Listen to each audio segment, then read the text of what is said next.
In the flask is chlorine gas, Cl2.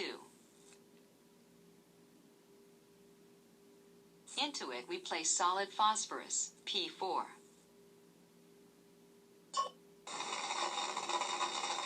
The reaction produces heat, and the compound phosphorus trichloride, PCl3, in liquid form.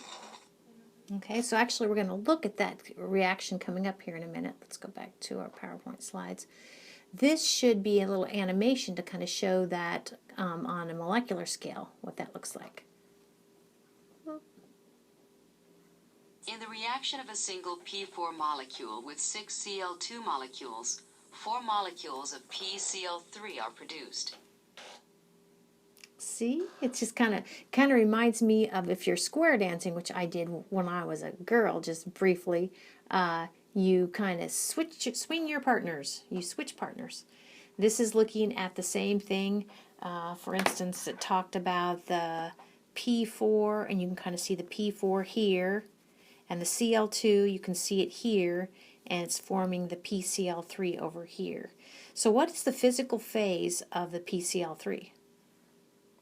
Well, that's a script L, so it must be a liquid. So one of the things you're like, well, are new substances formed? Yep, new substances formed. I got something different. I got a liquid. I started with a solid and a gas. How cool is that? Okay. Very good.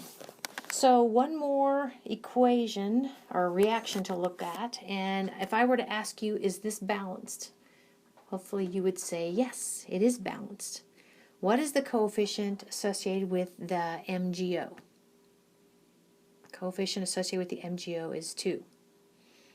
What's the coefficient associated with oxygen?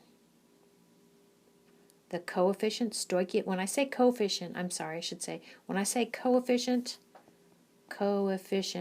abbreviated like that, that's the same thing as stoichiometric coefficient. Sorry, they mean the same thing. So the coefficient of oxygen is 1. Very good. And it's balanced. I'm not going to do it, I don't think, but if you want to look at magnesiums and oxygens on both sides, you would come up with the same. Okay?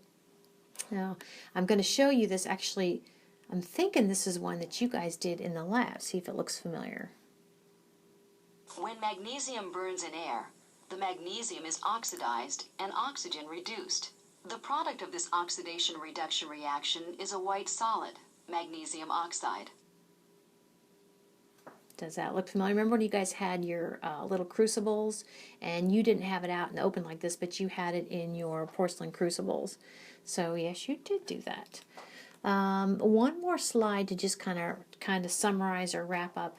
Now, when we do this balancing, and again, the equations we looked at were already balanced, and we're going to see how you come up with those stoichiometric coefficients to give you the same number of atoms on either side of the reaction arrow.